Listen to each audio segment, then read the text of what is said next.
Continuando aqui nosso segundo bloco, olha só, irmãos, isso daqui parece bobeira, mas compreender isso faz toda a diferença. Quando a gente fala que futebol ela é arte, com pitadas de ciência, pastor, mas onde está a ciência? A ciência está na alimentação dos atletas, na disciplina dos atletas, nas estatísticas. Pode ver. O que que faz muitas vezes um time organizar aquele time daquela forma? São as estatísticas. Aquele jogador naquela posição, ele acerta 90% das vezes. Logo, continuam deixando ele naquela posição. Ah, mas na outra posição ele acerta 30%, faz um espetáculo, dá dribles, mas acerta 30%. Não adianta, deixa eu lá fazendo chá com pão. Aí onde entra, por exemplo, as estatísticas. Olha que interessante. No esporte, ele tem um viés mais lúdico, mas ele é arte com ciência. Já existem áreas que são ciência com pitadas de arte. E na política, quando eu fiz a pergunta para vocês no bloco anterior, ela é arte ou ela é ciência? E a gente compreende que a política ela é arte de liderar, de persuadir, de se harmonizar entre as pessoas que pensam de forma contrária, de debater, de contra-argumentar e com pitadas de ciência, até a nossa crítica e o nosso entendimento àqueles que estão inseridos no contexto político se tornam mais flexíveis, porque eu não vou esperar tanto de uma coisa que é mais artística. Eu sei que não deveria ser assim, que nesse contexto de arte deveria ter mais princípios e valores. Aí é onde entra o que você falou, pastor Johnny, do mau caratismo. Porque não é porque uma pessoa ela é um artista que ela tem que levar aquela interpretação para a vida real. O problema do político é que não é feito essa ponte entre a vida pública e da vida privada. Ele mistura as duas coisas. Então ele pega o papel dele de artista corrupto e leva para a vida toda e vira uma bagunça. Mas se houvesse essa compreensão e até mesmo da nossa parte, pode ver, nós vemos o político e queremos acreditar que tudo que ele diz ele vai fazer. Não, é arte. É arte de convencimento, é arte de persuasão. É claro, o mau caratismo está empremeado aí, porque aí aqui já tem um outro viés, que é o viés da liderança, que é o viés da tirania. Mas que a gente, quando começa a olhar que política é arte, a gente ouve um deputado que realmente nós acreditamos, esperamos que ele faz, mas a gente sabe que talvez ele não consiga. Não é porque ele não consegue, porque na vida pública há debates, há interesses, há partidos. Deixa eu fazer uma crítica aqui. Logo que Bolsonaro venceu as eleições, todos os seus eleitores queriam que ele virasse o Brasil de ponta cabeça. E eu dizia, as coisas não são assim. Ele governa para os eleitores dele e ele tem que governar para os opositores dele. Pode ver que 4 anos passaram e ele ficou um pouco mais flexível. Os seus bolsomínios, né, bolsolovers, ficaram revoltados e eu foi feliz. Eu falei, opa, agora ele está fazendo política. Para mim, se o Lula for eleito presidente, que eu espero que não seja, fique bem claro, não vou votar nele, meu voto é do Bolsonaro. No entanto, olha só que interessante, não quero ser tendencioso aqui, estou expressando para vocês, mas o que eu quero dizer com isso? Bolsonaro, desde o começo, fez campanha para o Lula, como maior marqueteiro, falando toda vez do Lula e do PT e do socialismo, do comunismo. Ele tinha que simplesmente governar para quem ele votou e governar para quem ele não votou. Fechar um pouco menos a boca, ser o que ele é, porque ele é reativo, e, no entanto, deixar as coisas acontecer naturalmente. Vocês entendem o que eu quero dizer, irmãos? Um presidente da República ele está sob um sistema democrático, ele tem que viver essa dimensão da arte mas ele também não pode esquecer da ciência e também não pode querer, por exemplo, fazer com que o seu pensamento domine na base da força sobre os outros. Eu não sei se eu estou sendo claro. Esse é o meu ponto de vista, tá bom, meus irmãos? Eu estou falando tudo isso porque política, ela é arte. Pode ver, ela é a arte da oratória, ela é a arte do carisma. Aí, dentro desse contexto, aonde entra o bom político? Que ele vai pegar a arte e vai regar do quê? De princípios éticos e morais. E vai consolidar, vai concretizar, vai fazer o que ele prometeu, ele vai continuar lutando. Mesmo que ele não consiga, ele vai demonstrar que tentou fazer o melhor, ele vai dar provas de que ele caminhou naquilo. Então, esse é o bom político. O mau político é aquele que agrada a todo mundo, vai para a galera e chega lá e fala: oh, eu não estou sabendo de nada, esquece, vira a página, vamos gastar o dinheiro público. Esse é o que vive a arte de forma corrompida. Mas, assim, eu não sei se eu. Por que eu falei tudo isso para vocês? Porque na nossa vida a gente vive o tempo todo com o quê? Com a ciência e com a arte. Ora, em alguns lugares, a arte predomina e tem ciência. Em ora, outros setores, a ciência predomina e tem arte. Estão entendendo, meus irmãos? Deu para. Gostaram dessa ideia? O que vocês acharam?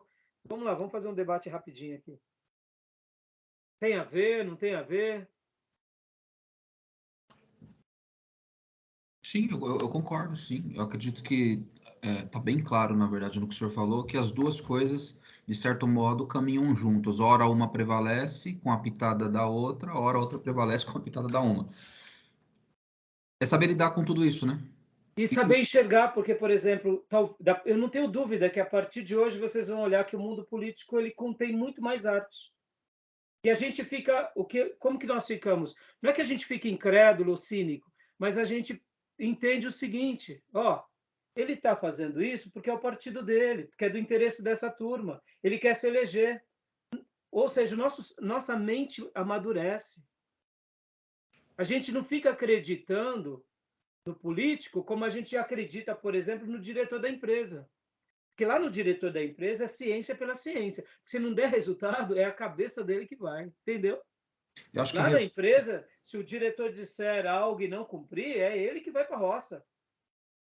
e, Quartel-general é arte ou é ciência? Ô, meus irmãos, quartel-general é ciência pura, com um pouco de arte. A arte está na maneira de se portar, de marchar, né, nos seus. Mas o resto é ciência pura, é tiro, é proteção, é neutralidade, é vencer o inimigo, proteger o povo, né? Pode ver. O quartel, o exército é o quê? É ciência pela ciência, é a ciência bélica, que tem arte. Mas a política é o contrário. Ó, o direito, por exemplo, o juiz. O juiz, o que é o juiz, irmãos? O juiz é ciência dos direitos. Mas vem cá, e o advogado? E o promotor? É a ciência com arte. Porque se ele tem uma persuasão, se ele usa as palavras certas, se ele consegue tocar na mente das pessoas ou do júri, ele ganha a causa. E ele ganhou por quê? Porque faltou o quê para o outro? Faltou uma habilidade melhor. Mesmo que ele use ciência, é uma ciência que, se ele souber usar essa ciência com exatidão e souber revestir com arte e persuasão, ele domina. Olha que interessante. Né? Então, deu para entender? Irmãos, quando eu vejo o Bolsonaro e eu torço que ele continue vencendo, eu olho ele como um líder bom que quer vencer. É assim que eu penso dele. E ele está aí seguindo o caminho. Espero que ele não se corrompa e não se torne um tirano. Mas, assim, é uma pessoa do bem, na minha opinião. Pastor, por que o senhor pensa assim? É simples, eu vou ser bem simples e efetivo nisso. Onde ele ganha, para mim, um respeito sobre-humano? Paulo Guedes.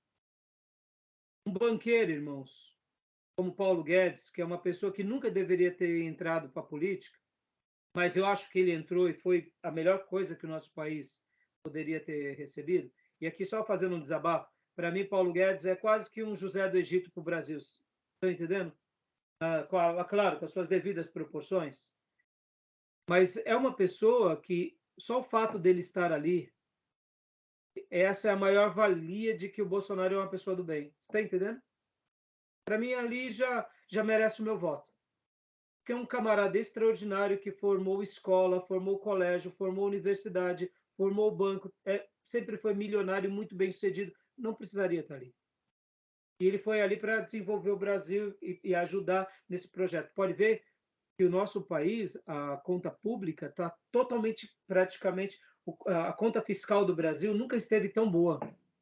Bom, irmãos, a gente passou por uma guerra da Covid e uma guerra lá no leste europeu. Tá? Estamos tendo. E a gente está com tudo arrumado em casa. As dívidas não ficarão para as futuras gerações. O que é isso? Isso é uma gestão econômica extraordinária. Com um presidente bom, competente, e com um ministro da economia extraordinário que o presidente respalda. Então, essa combinação merece o nosso voto. Bom, é o que eu penso, né? Então, mas vocês veem, ó, Paulo Guedes, ele faz o quê? É ciência. Se não dá para pagar as coisas, não paga. Mas o Bolsonaro é arte, com pitadas de ciência. Quem faz a ciência? São os ministros que, que preenchem o ministério dessa república. Entendeu? Ficou claro, irmãos? O que vocês acharam? Gil, quer falar alguma coisa? Pastor, quer falar mais alguma coisa? Não, eu concordo plenamente com o senhor. E eu ia falar justamente a respeito disso aí, que o Bolsonaro, como linha de frente, né, o testa de ferro do governo, né, está ali meio que para, mesmo com os seus exageros, com algumas falas estranhas, mas ele é a arte, né? É a arte. E o Pode exemplo que ver, o senhor irmãos, deu do ele... Paulo Guedes é muito bom também. Não, e assim, ó, o Tarcísio, por exemplo, irmão, esse ministro é genial. Ele é um gênio. Ele é um gênio. Tarcísio é um gênio, irmãos. Deus levante muitos gênios assim e coloquem na vida. Tarcísio é um outro exemplo que não precisaria jamais entrar na carreira pública.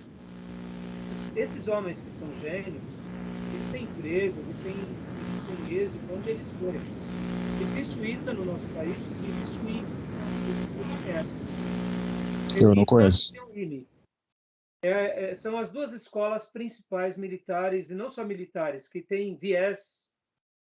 Vamos falar aqui, a inteligência mais estimada do nosso país está no ITA e no IME. O Tarcísio, ele é do IME, ele é condecorado como um dos melhores alunos do IME. É um gênio, é uma coisa fora da curva. Ele não precisaria estar fazendo gestão pública. São pessoas que a gente tem que regar de oração. Então, assim, só essa base dele e outros mais que estão ali com ele, pelo amor de Deus. Então, assim, o gol de placa dele foi a equipe. Agora, é óbvio, ele errou, ele tem suas falhas, como todos nós, o presidente. Mas, assim, o que eu quero dizer é assim, nunca mais esqueçam disso. A política num país, de uma forma geral, ela é muito mais arte do que ciência, com pitadas de ciência. Lugares onde o povo entende a dinâmica de uma república, eles olham e eles sabem disso, que é a arte de se comunicar, é a arte de se relacionar, de persuadir, de dialogar, mas é arte. Não é ciência pela ciência. Agora, em países como o nosso, que não tem maturidade na democracia, pode ver que o Brasil virou o quê? O Brasil virou uma torcida organizada. Não é assim que a gente está vivendo? Polarizado? Torcida organizada.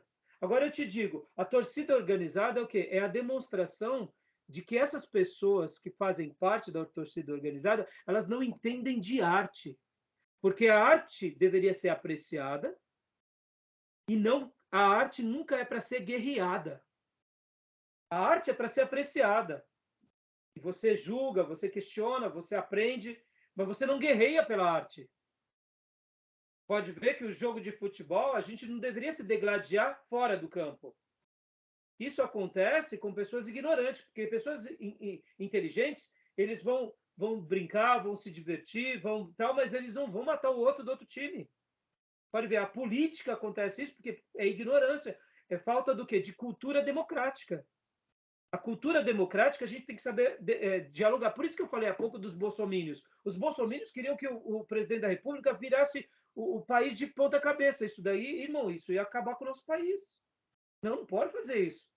Numa democracia, como é arte e como são acordos, é tudo paulatino, é devagar. É assim. Não adianta, não é rápido.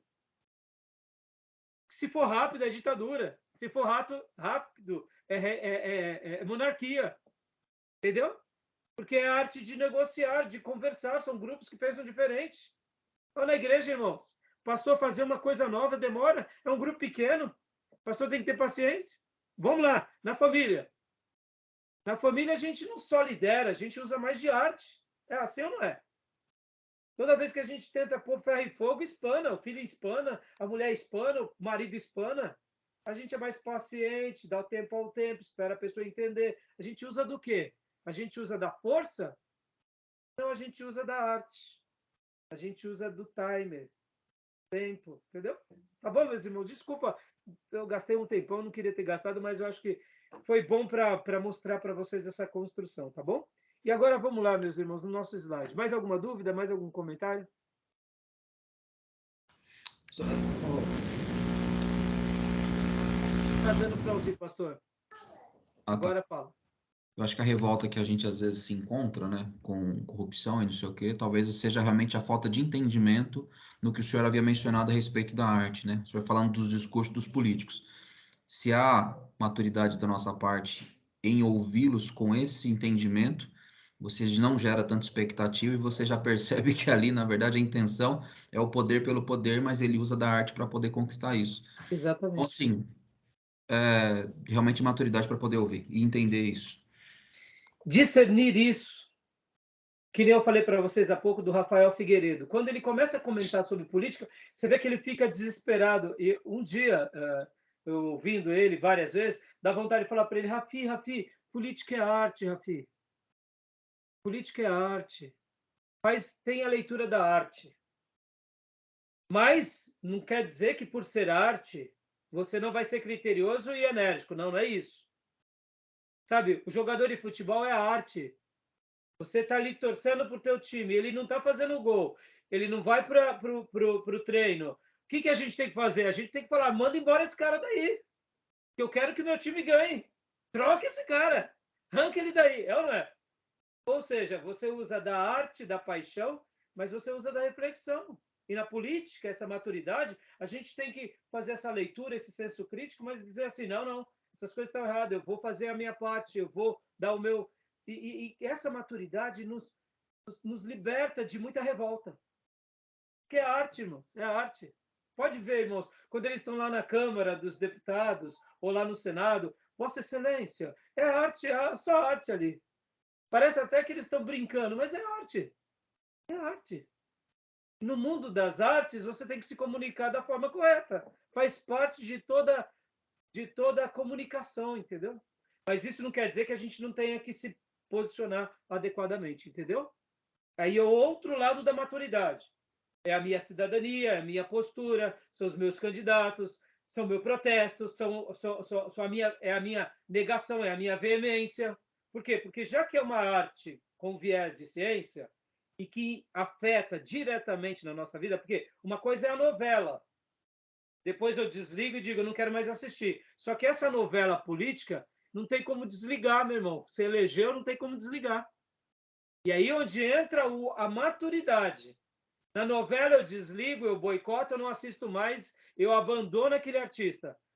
Na vida política, eu tenho que saber o que. Agora eu vou contra-atacar de que forma? Inteligente, protestando, fazendo as minhas denúncias e também não elegendo mais e colocando outros bons, que afinal de contas faz parte da nossa vida contemporânea e democrática. E até o protesto da nossa parte é arte também. É arte, é arte. Pode ver que a gente não vai guerrear, a gente vai protestar. Porque é democracia, não é tirania. Tá bom? Vamos lá, meus irmãos. Falei bastante aqui, vamos correr aqui nos slides.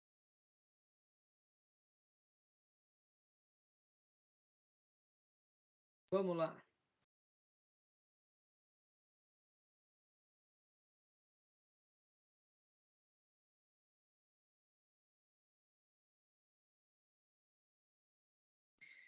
História dos princípios hermenêuticos. Vamos lá. Pode ler para nós, pastor Johnny. Por que estudar os períodos da história da hermenêutica? Compreender a visão predominante com respeito às escrituras, aprender com os erros e acertos da escola da hermenêutica na história e conhecer o método de interpretação prevalecente hoje. Joia. Esses são os motivos. Vamos lá. A interpretação entre os judeus. Primeiro, os judeus palestinos, literalistas e tradição. Aspectos gerais. O surgimento do escribismo bíblico no período pós-exílico, Esdras, Neemias 8, 1 e 4. O senhor consegue ampliar um pouquinho? Não consigo. Deixa eu Tá ver bom. aqui. É porque é o slide, pastor. É o slide. Não, tranquilo, vamos lá. Escola de Hillel, né? 70 a.C. a 10 depois de Cristo. Os judeus palestinienses interpretavam as escrituras na forma literal, seguindo o rabino de Jerusalém, Hillel, e suas regras hermenêuticas. Leve e pesado ou vice-versa. Exemplo. Olha, deixa eu só dar uma pausa aqui. Pois não. Então, olha só que interessante. A escola de... Como que era a interpretação entre os judeus? Como que os judeus faziam a sua hermenêutica? Como que eles trabalhavam essa questão? É bem interessante que os judeus, eles tinham os literalistas e tradição. E aqui vai entrar uma coisa muito curiosa, que lembram de Esdras? Esdras era um escriba. O escriba era aquele que fazia as cópias da Bíblia, era um estudioso da Bíblia. E pode ver que Esdras era um escriba, mas era um escriba aprovado por Deus. Já nos dias bíblicos, o escribismo, nós não vemos nenhum escriba seguindo Jesus logo no início. A gente não conhece nenhum escriba que se converte e que começa a seguir Jesus logo no início do ministério de Jesus.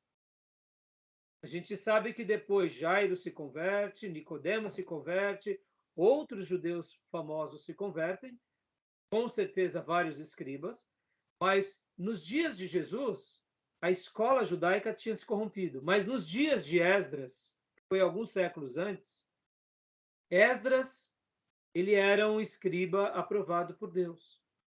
E o que acontece?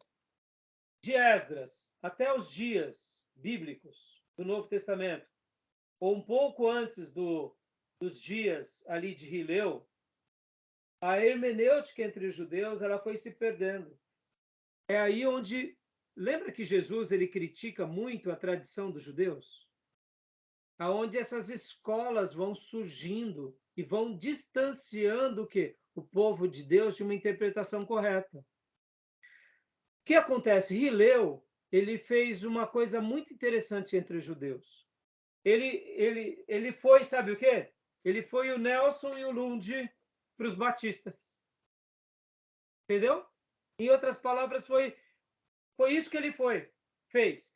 Ele pegou e disse mais ou menos assim, pessoal, vocês estão aí na tradição, estão montando isso, aquilo, mas aonde está nas escrituras tudo isso? E é por isso que vem esse termo aqui. Olha o que ele usava. Leve e pesado, ou vice-versa. Por exemplo, né? Eis que o justo recebe na terra a retribuição, quanto mais o ímpio e o pecador. Provérbios 11:31. Aqui temos, ou seja, se X retribuição é verdadeiro para o justo, que no caso é Y, por que não seria para Z pecador? Ele segue um princípio baseado no que a Bíblia diz. Não vamos ficar floreando. O que ela diz? Eis que o justo recebe na terra retribuição, quanto mais o ímpio e o pecador. Ora, se o justo recebe X retribuição, e isso é verdade, o que não acontecerá para o ímpio e para o pecador? Deus também os dará castigo. Então, olha que interessante, eles colocam essas questões, e aí Rileu, inclusive aqui no livro, a gente vai ver bastante explicações desse judeu, e isso vai mostrar para nós assim algo bem curioso, porque a gente vai começar a compreender que os judeus palestinos eles foram imensamente abençoados por esse tal de Rileu. Estão entendendo? Está dando para acompanhar a linha de raciocínio? Querem fazer algum comentário? Tirar alguma dúvida do livro, inclusive? Eu não li ainda. Não Eu leu só, ainda o livro? eu só Então, li o capítulo 5 só. ah, tá. Então, mas assim que você puder, comece, porque a gente já está no final, né, da nossa matéria, então vai ser fundamental a compreensão de vocês aqui. Mas olha que interessante, só mostrar aqui para vocês alguns textos. Alguns textos da princípios de interpretação entre os judeus palestinos. Vou pôr aqui para vocês algumas falas do Rileu. Deixa eu continuar lendo aqui, ó. Quando ele fala sobre analogia a partir de outra passagem. Uma analogia é feita entre dois textos separados, baseados em uma semelhança de expressão, palavra ou raiz léxica. Exemplo, 1 Samuel 10:1, de Juízes 13:10. Logo, ambos eram nazireus. Fazendo aqui uma analogia. Inferência do geral para o especial. Uma passagem explícita serve de regra para outra passagem semelhante. Tudo aquilo que a gente já aprendeu no livro do Nelson e do Lund, né? E aí ele vai dar várias, vamos dizer assim, várias explicações. Mas agora eu quero mostrar um pouco aqui no livro mesmo. Vou pegar compartilhar com vocês outra parte.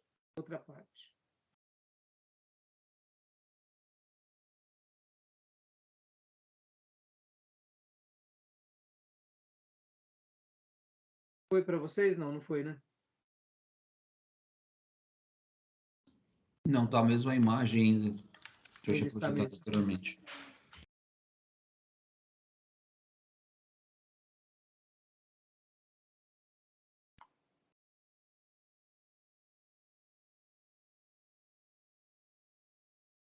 Mudou para vocês ou não?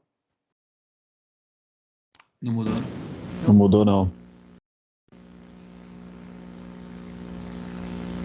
Vamos ver agora, ver se mudou.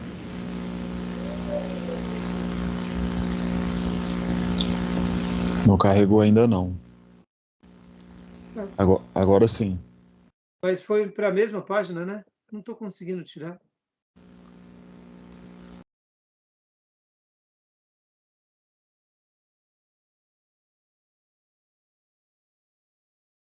Ah, eu estou colocando errado. Desculpa, irmãos. Aqui. Princípios de interpretação entre os judeus. Os judeus palestinos. Então, aqui vamos ver um pouquinho sobre...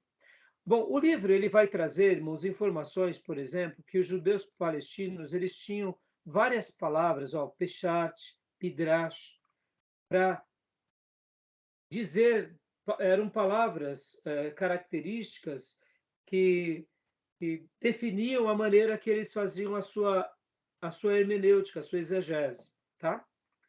Eu não vou gastar muito tempo com isso, porque o livro vocês vão conseguir compreender ao ler. Qualquer coisa Pastor, vocês me perguntem depois. Agora, dá para ler aqui, Rileu foi um dos maiores intérpretes judeus.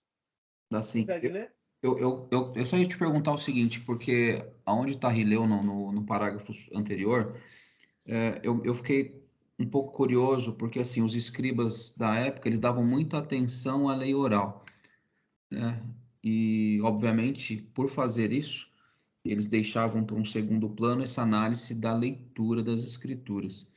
Isso, obviamente, quando a gente tem esse cuidado somente na lei oral, eu posso também ser induzido ao erro, né? Porque se eu me detenho apenas no diálogo e eu não tenho um ponto eu vou chamar de fixo, né? Que é a própria palavra, as escrituras, eu posso estar incorrendo no erro e também estimar outras pessoas a incorrer no erro. Parabéns, pastor. É exatamente essa sua construção que Jesus questionou dos líderes religiosos naqueles dias. Porque eles o que acontece? Olha só que interessante. Lembra que Jesus usava a expressão, vocês ficam seguindo as tradições dos homens? Ou seja, eles pegavam um texto sagrado e eles construíam uma ideia a partir do texto sagrado e transmitia oralmente aos seus discípulos. Essa transmissão não deixava de ser um ensino. Então, quando eles e os judeus começam a falar que eles davam ouvidos à tradição oral, não era porque eles estavam dando ouvidos apenas ao texto escrito. Ou seja, porque, irmãos, o mesmo Pentateuco que Moisés escreveu e deu para o povo do deserto, e isso foi se passando geração após geração até chegar até nós hoje, é o mesmo texto. O texto não mudou. O que mudou é a maneira em que eu interpreto e eu passo aquilo como um ensino aos meus discípulos. E aí onde entram as escolas das tradições. Por isso que nessa passagem que realmente você viu e ficou com dúvida, na realidade é exatamente essa ideia, pastor. É a ideia do quê? De que aquele que conserva a tradição oral, muitas vezes ele está pegando a tradição que é oral e é humana e está colocando em mesmo pé de igualdade das escrituras. Foi o que a Igreja Católica fez com o quê? Com o quê? Com Os dogmas a tradição religiosa. Pode ver, eles dizem que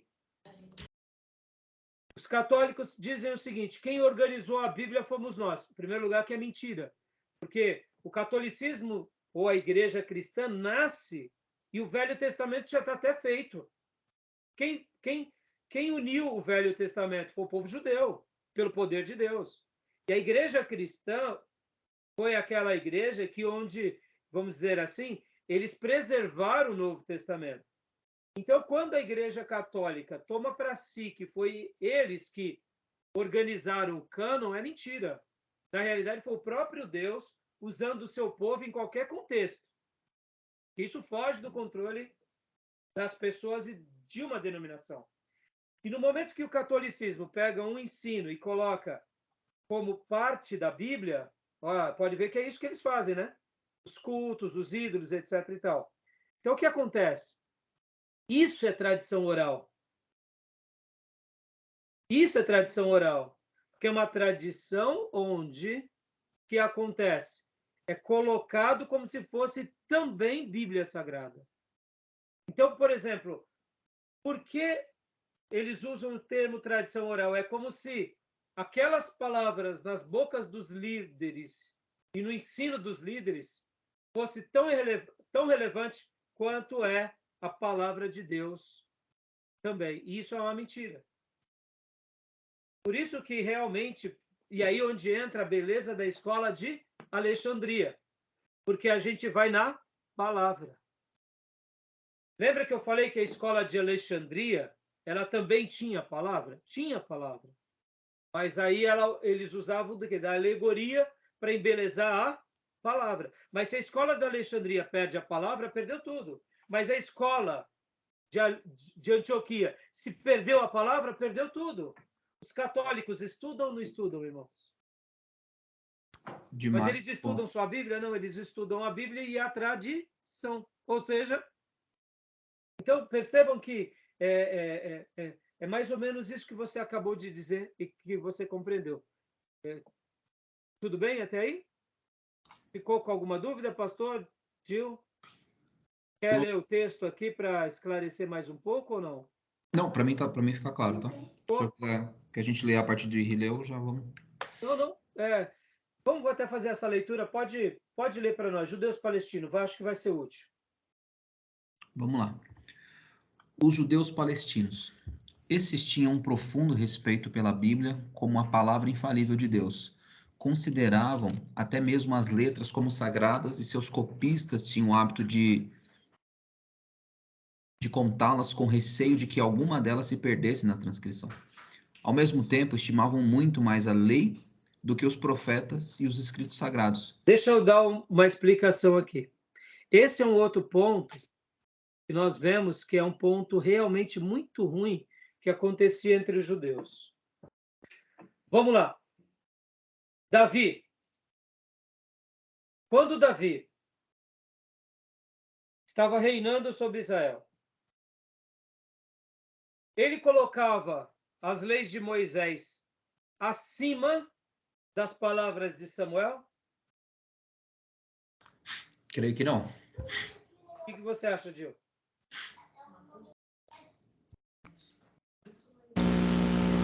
Não, acredito também que não. Não tenho dúvida. Para Davi, Moisés foi extraordinário. Para Davi, Josué foi extraordinário. Para Davi, Samuel foi extraordinário. Vamos melhorar essa ideia. Vamos pegar aqui, por exemplo, Esdras e Neemias, que já é bem perto daquilo que a gente chama de período interbíblico, né? Depois da volta do cativeiro babilônico. Esdras e Neemias, quando eles pegavam, por exemplo, todos os textos do Velho Testamento, que eles tinham até então, eles faziam distinção de um texto de outro? A gente vê isso entre os escritos do Velho Testamento? Imagina. Quando a gente pega um profeta como o profeta Zacarias ou Malaquias, eles fazem distinção da lei, falando, não, isso daqui é a lei de Moisés, isso daqui são textos históricos, isso daqui são textos poéticos, isso daqui é provérbio de Salomão, é Jó, e isso daqui é o profeta, vamos supor, Isaías, profeta Jeremias. Não, o profeta Jeremias é bom, mas Moisés é melhor. Que afinal de contas é a Torá, é a lei. Havia essa distinção? Não havia. Não havia. O que os judeus, as escolas fizeram? Eles começaram a ter essa questão do quê? De dar um peso e um valor mais para o Pentateuco e não dar um peso tão grande para os profetas. Vamos lá. Os judeus até hoje, eles leem mais o quê? Eles leem o Pentateuco ou eles leem o profeta Isaías? O que vocês acham? Com certeza tem. É isso. Né? Ou seja, fala, pastor, de novo que falhou. Desculpa, nesse caso, a gente até vê como eles davam atenção para Moisés quando eles confrontam Jesus, né? Quando a mulher é pega em ato de adultério. Segundo a lei de Moisés, ela deve ser apedrejada. E o Senhor, o que diz, né? Ou seja, sua palavra aqui, meu irmão, a gente só está querendo testar mesmo, mas assim, de Moisés é o que está valendo. Mas isso tudo, entendam, irmãos, Israel, quando vai para a Babilônia, Israel está desviado. Mas ele não está desviado porque eles valorizavam o Pentateuco e não valorizavam os textos do próprio profeta Jeremias. Eles desvalorizavam tudo. Essa ideia de escalonamento, se assim pudéssemos dizer, elas vão nascer principalmente nas escolas rabínicas, aonde uma coisa é mais importante do que a outra. Estão entendendo? E é isso que cria as tradições judaicas. Porque, na realidade, a lei, ela é, vamos falar aqui, ela é a ciência. Mas a mensagem do profeta é essa ciência regada de arte. Vocês entendem? Quando, por exemplo, vem Josué, vem, por exemplo, Samuel e começa a fazer os seus textos e os seus escritos, podem ver aonde está a lei na vida deles. Na mensagem que eles traziam para o povo, naquela dinâmica do pastorado. Ou seja, era a aplicação da lei no dia a dia. Quando Samuel, por exemplo, ele unge Saul, e depois Samuel diz que Deus estava rasgando o reino de Saul. Em outras palavras, ele estava usando a lei na dinâmica do pastorado com aquele que era rebelde. Então, na realidade, a vida de Samuel, as obras de Samuel, a vida de Davi é o quê? É a lei in loco, é a lei na prática. Estão entendendo? Então, por que Deus pega a vida de Davi e a vida de Davi vira texto sagrado? Porque é mais ou menos como se Deus dissesse assim: meu povo, olha como o meu servo andou, eu quero que vocês andem. Olha como ele vivenciou a lei e as experiências da lei, naquilo que ele acertou e naquilo que ele errou. Porque, por exemplo, irmãos, Davi também errou e errou muito. E como ele se posicionou com os seus erros, se arrependendo e cumprindo a lei. Estão entendendo?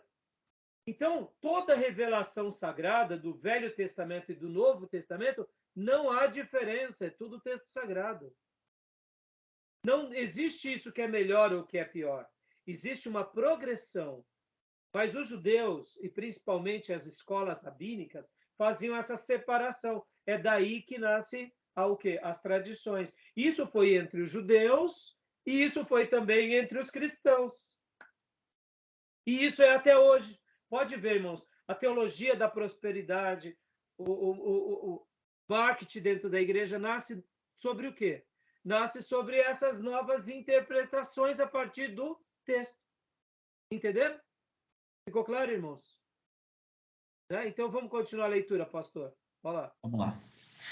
Deixa eu só aumentar mais um pouco aqui. Tá bom. Pegando trechos do livro, mas como sempre, indicando para que vocês comprem o livro.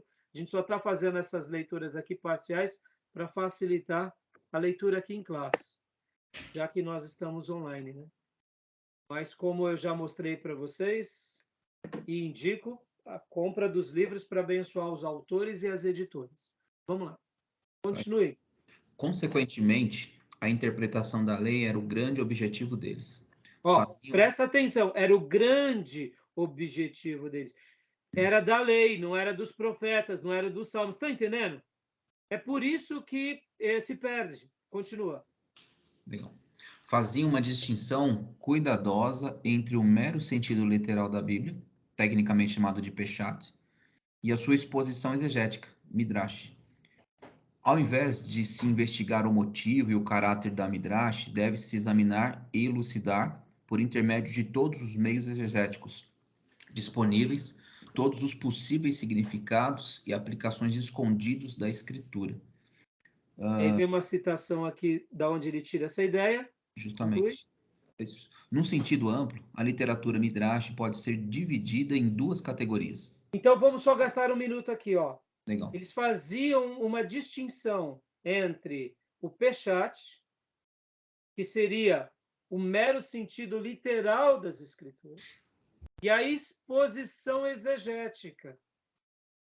Ou seja, eles tinham essa distinção. E por isso que isso daqui é uma coisa que a gente tem que tomar muito cuidado, né? Porque essa exposição exegética... Vamos pegar aqui um exemplo, irmãos? A escola bíblica e a pregação da mensagem. São coisas parecidas? São. Mas são diferentes? Sim ou não? Sim. Aqui, nós estamos numa pregação, numa exposição, ou estamos no estudo? Estudo. É debate, é interação. Então, isso seria mais ou menos como Peshat. Estudo. O que significa? Vamos debater. Agora, na exposição exegética, é aquilo que eu entendo, é aquilo que eu passo a compreender, é aquilo que eu domino, é aquilo que eu entendo a partir de todo o meu estudo e passo aos outros. Quando a gente não tem uma clareza disso tudo, a exposição exegética, se a pessoa estiver fazendo uma exposição exegética exagerada, eu posso começar a acreditar no exagero. Sejamos honestos. Quantas são as vezes que nós temos crendices tolas e fúteis que arrastam na nossa vida? Seria uma exposição exegética errada, não correta. A teologia da brecha, o irmão que deu brecha para tudo. Tem hora que a gente fica adoecido achando que qualquer coisa que a gente fala, a gente está dando brecha. Isso é mais uma exposição exegética doentia nossa. Se eu passo isso para uma pessoa que fez um estudo bíblico, ele vai olhar e vai falar assim, não, mas eu não penso assim. Mas se é uma pessoa que não tem instrução, ele passa a acreditar nisso. Ou seja, de uma mera exposição, vira praticamente uma doutrina. E olha o efeito bola de neve no que se diz respeito à interpretação bíblica. Seria mais ou menos isso, tá bom, meus irmãos? O assunto é mais profundo, por isso que esse livro é um livro mais detalhado, tá? Então, continuando aqui, pastor. Então, vamos lá. Então, no sentido amplo, a literatura Midrash pode ser dividida em duas categorias. Categoria A, interpretações de caráter legal, que lidam com questões da lei, que impõem obrigações no sentido rigidamente legalista. O Halakha. halakha. E, que é o B, interpretações de uma tendência mais edificante e livre, que cobrem todas as partes não legalistas da escritura, que é o Haggadah. Esta última é mais homilética e ilustrativa do que exegética. Ou seja, você vê que até mesmo dentro do Midrash há essas duas variáveis. Então, aqui a gente começa a compreender um pouquinho mais o pensamento das escolas rabínicas. Entendeu, irmãos? Continua lendo para nós aqui. Aqui, né? Uma das grandes fraquezas da interpretação dos escribas se deve ao fato de ela exaltar a lei oral, a qual, em última análise, é idêntica às inferências dos rabinos como um suporte necessário da lei escrita e que, no final, era usada como meio para pôr a lei escrita de lado. Ou seja, ó, então, ó, aquilo que eu entendo, aquilo que eu recebo, aquilo, vamos espiritualizar? Aquilo que Deus eu sou o sumo sacerdote de vocês, e eu estou dizendo, olha, enquanto eu estava em oração, eu entendi isso da parte do Senhor. Ou seja, eu estou passando a lei oral. Mas aí talvez vocês digam assim, mas pastor Rai, o senhor está me falando umas coisas que... Vamos pegar um exemplo, irmãos? Um exemplo. Os judeus que viviam em Qumran, por que eles começaram a ter certas práticas? Por causa, por exemplo, disso também. A tradição da lei oral. Eles davam ouvido ao líder, falaram, não, o líder está falando, ele não está brincando, ele dedica a vida dele. Ora, o fato de eu dedicar a minha vida não significa que eu estou 100% respaldado nas escrituras. O fato de eu dizer que Deus falou comigo não significa que de fato ele tenha falado comigo. Porque a Bíblia, ela vai ter que passar pelo crivo, pela peneira da Bíblia. Mas muitas vezes, qual que é a nossa peneira? É a espiritualidade. É a autoridade do líder.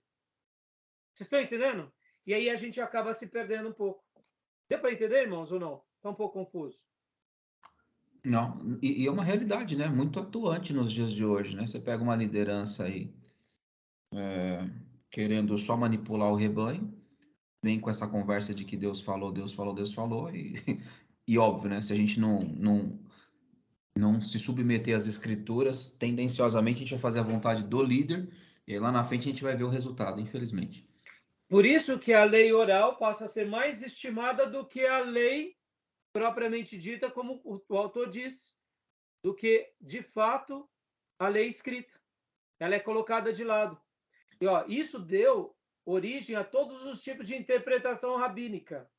Observe o veredito de Jesus em Marcos 7,13, onde Jesus repreende eles por causa dessas questões.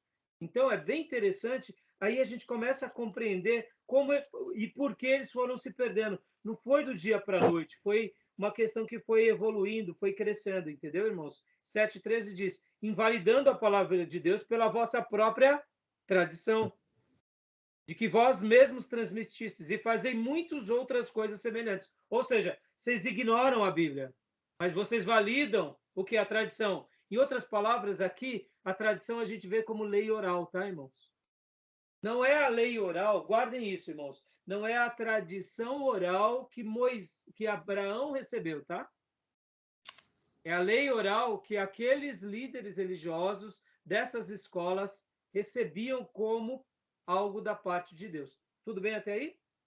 Tranquilo? Beleza. Beleza? Então, agora, leia para nós Hilel. Hilel. Hilel foi um dos maiores intérpretes dos judeus.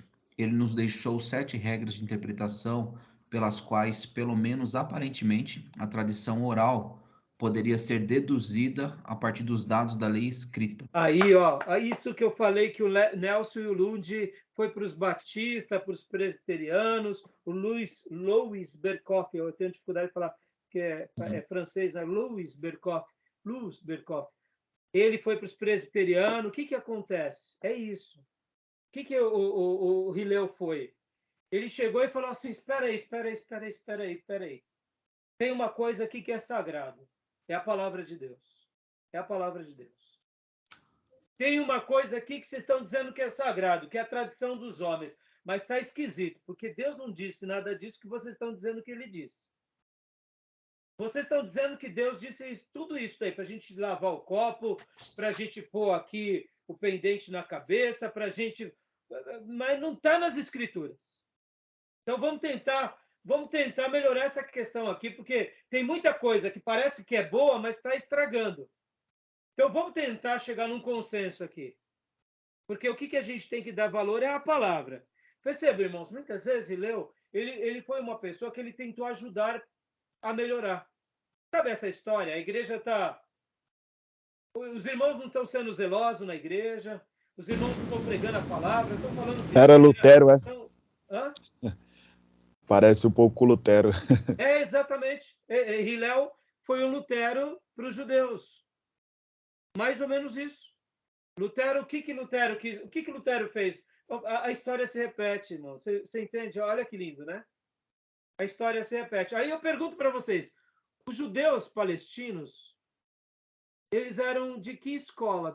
Eles se assemelham mais a que escola? A escola de Alexandria ou a escola de Antioquia? Vamos pensar assim. Eles se assemelham, né? Porque até então, o que eles se assemelham? Mais de Alexandria, né? Mais de Alexandria. E eles estavam errando pela tradição? Pela tradição, não. Não, eles estavam errando pela tradição no sentido... sim, não, eles estavam claro. colocando tradição, não estavam? É. Olha só, eles estudavam, mas eles acrescentaram, eles foram para um estudo errado. Olha que interessante. Isso prova o que eu falei no primeiro módulo. Muitas vezes você está estudando, mas está estudando errado, pondo pensamentos humanos. Vamos lá. A teologia liberal. Os liberais estudam ou não estudam? Estuda. É mais ciência ou é mais arte? Mais ciência. Mas eles colocam o que como ponto passivo? Colocam a reflexão humana, a filosofia humana. Ou seja, é estudo, mas houve frouxidão na fé e na teologia. Por isso que eu disse que a escola de Alexandria, ela é a melhor, enquanto a gente não abandona o que? A piedade. Se a gente abandona a piedade, a gente pode até usar de estudos e se perder com os estudos. Como, por exemplo, os liberais. Os liberais é o grande exemplo disso. Eles estudam e estudam muito. Mas ao invés de eles darem o viés à fé, ao invisível, a essa simplicidade das escrituras e do poder de Deus, eles dão o quê? Vazão à razão humana. Ou seja, eles são humanistas. São estudiosos, mas humanistas.